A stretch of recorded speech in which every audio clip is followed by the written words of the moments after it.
Kintang ba udon nen sina kakwa ban shong ha senda uji su jing hi kai ba ko kat lungana whose life birthday kim la ben wet len ne jing den ju ben tron ha ba wan jing ben shoi nga le cha jaka Kentang budon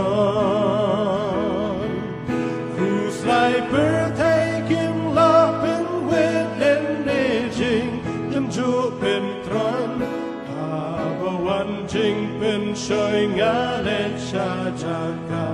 kentang budon ha ba min sim ka swai bat dil kong ha po sang hiu trong u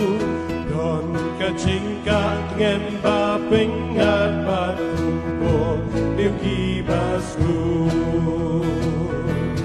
Unong pen en u shong ha chan kat ba ngi Ya selok lang Tangan persang ngam la ya tu ya kitin Selok bat ya Unong pen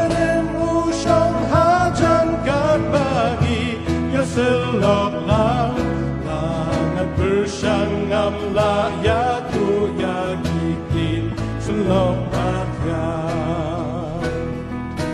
Nam kaningar tip nga ya tu la jingku Slai bat jing ti Usha skor da ka jing it bat ya nga Upen so pa Hitaray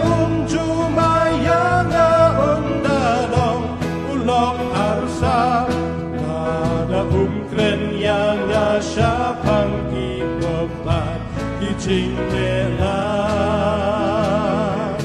Bitaray jumaya nga undalong Ulok arsa Kada krenya nga siya pang ipapat Kijing nila Mapintip ya kajing bang jong kajaka Kentang utrai Met bat shong ha jing ka sir nghiu trong upa Pin yo hai Apa shabar pimi nakata ka jing Ya shem bat yang Ya kadur ukin rat ban kin halani Kin mau kin yang